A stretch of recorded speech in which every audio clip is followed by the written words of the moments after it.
Hey guys, Suno here, and in this video, I'll be going over some reply management frameworks that you can use to manage and reply to your leads effectively so that you can book more meetings. Now, okay, you've launched your campaign, people are replying back to you, and you're getting leads. The question is, how do you convert them into book call? You have come halfway, right, in the journey. How do you, 90% of the process is done, right? That last 10% where it really matters, that's where you convert them into the process of converting them into book calls. That's that 10%, right? Again, the question is how do you effectively convert these leads into book calls? Now, here's the overview of the outbound process, right? You send emails, that's step one.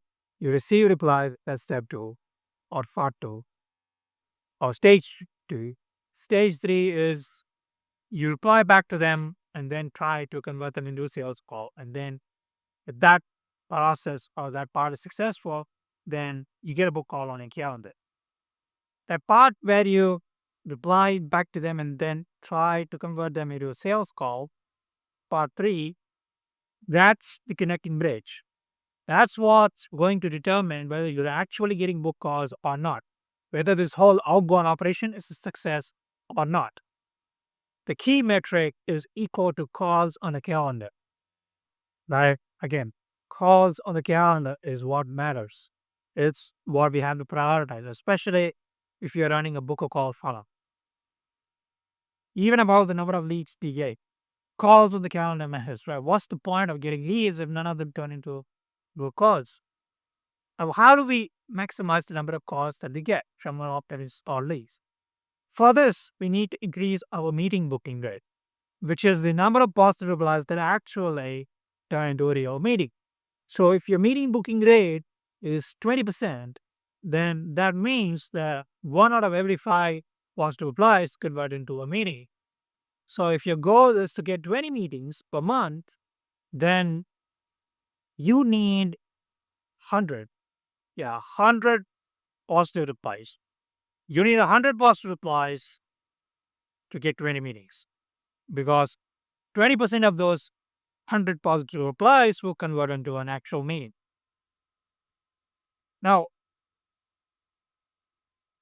in order to ensure maximum efficiency, you need to have a solid reply management system plus process. If you have a solid reply management system plus process, then you don't need to ram a lot of volume because the efficiency of the system has increased.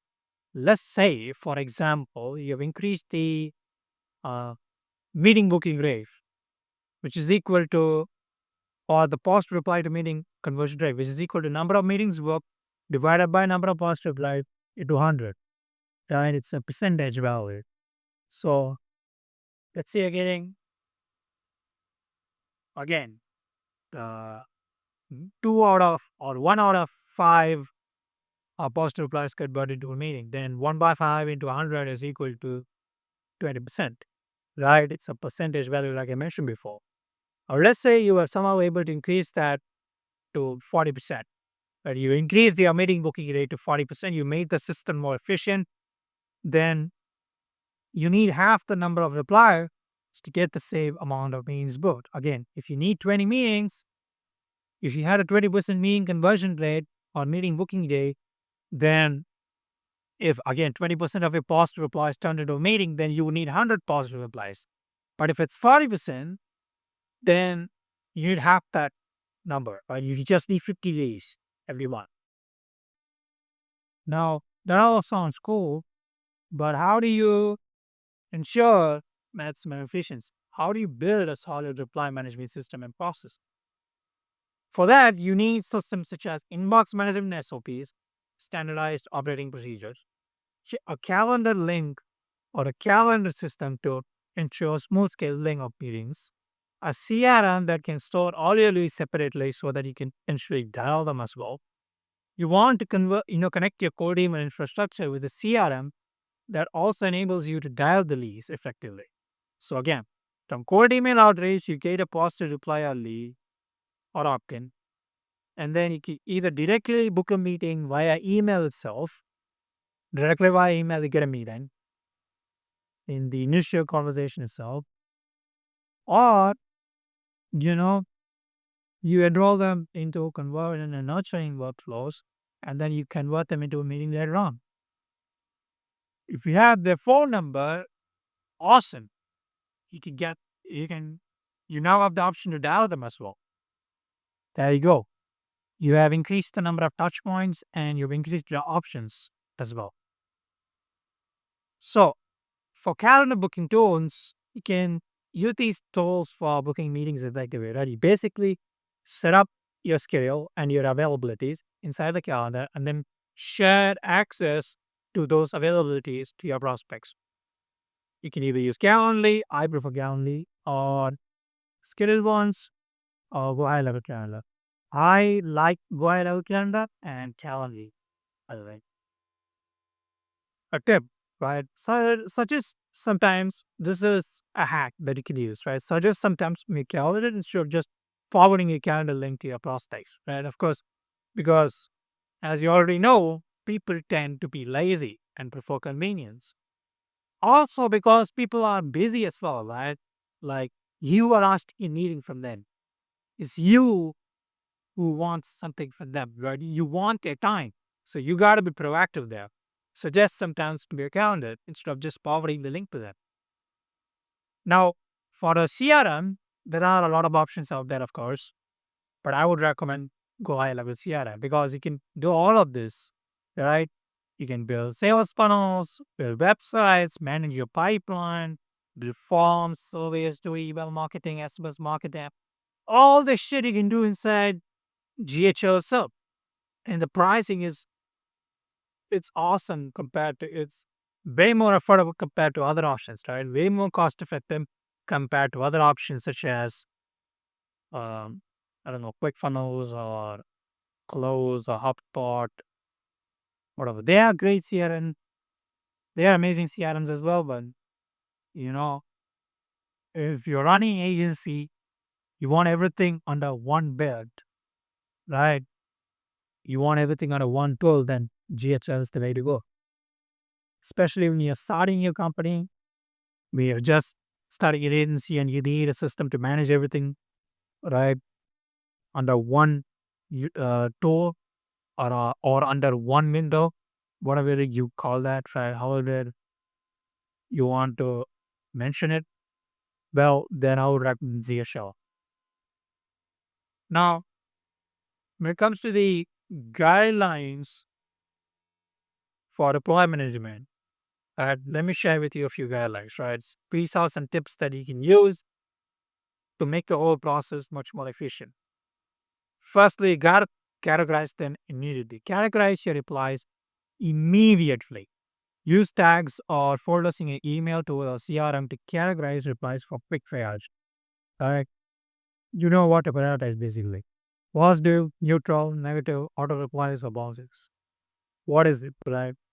If it's a positive reply, okay, is it interested? Are they asking for more? Is it an information request or are they you asking like, hey, let's just book a call. I'd be open to talking to you over a call. Meeting request basically. Tools like Instantly, Smartly, and you can even connect by they can allow you to auto tag replies based on intent.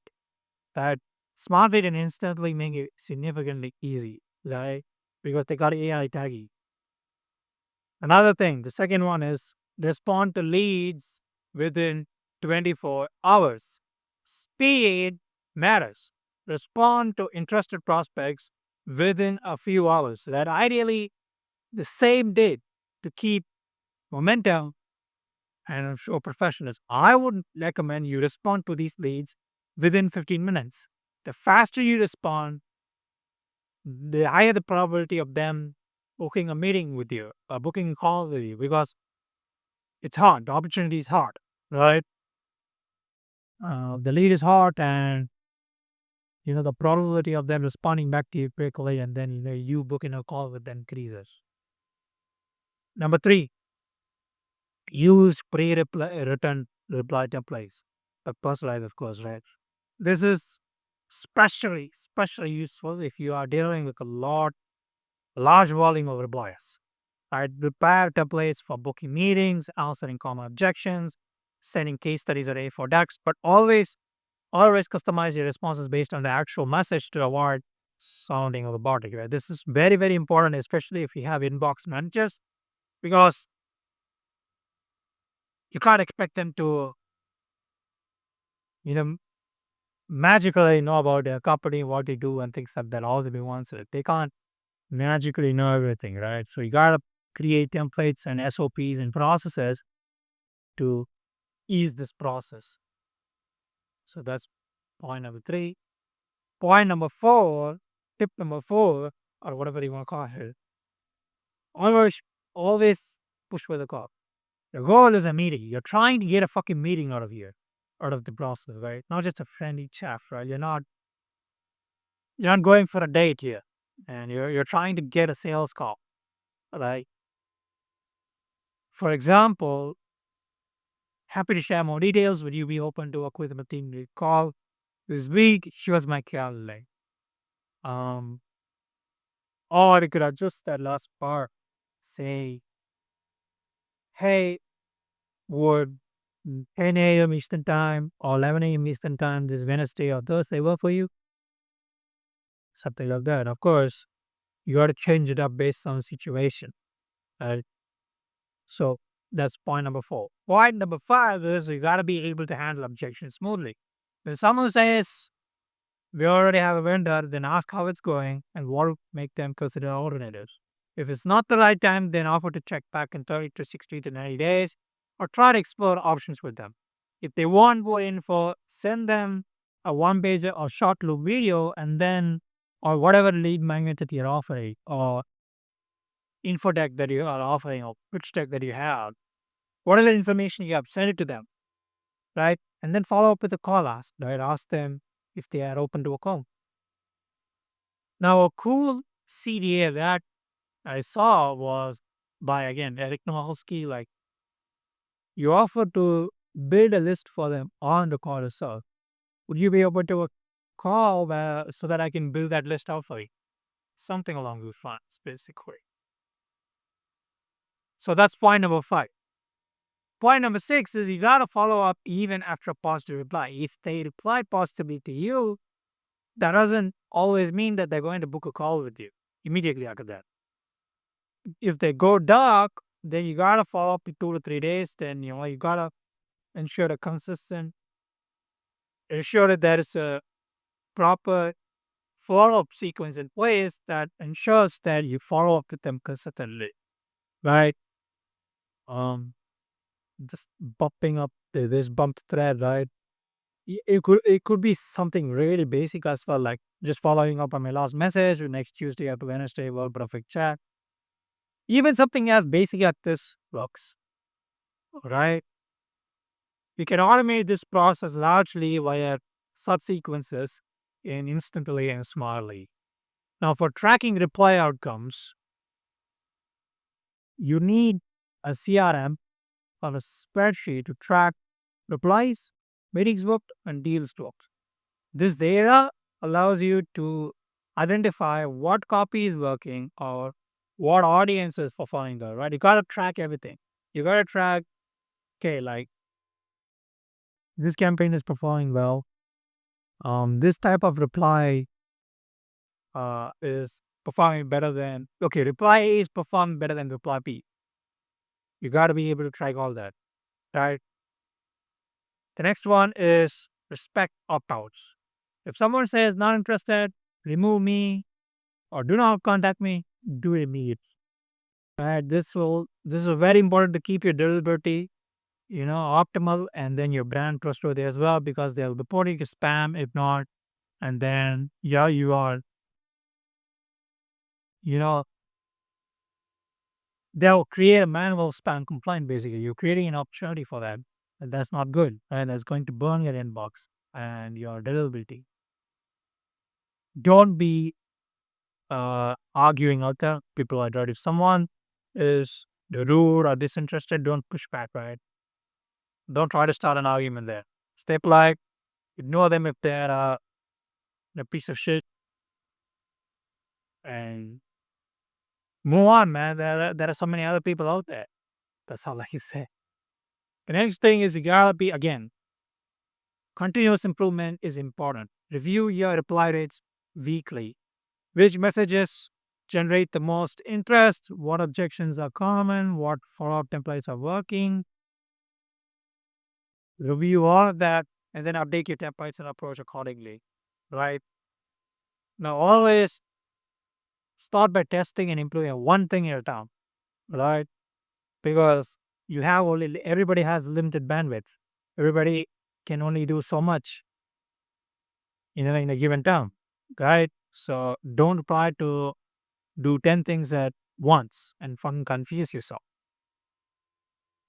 With that being said, I hope this video was useful and I look forward to seeing you in the next one.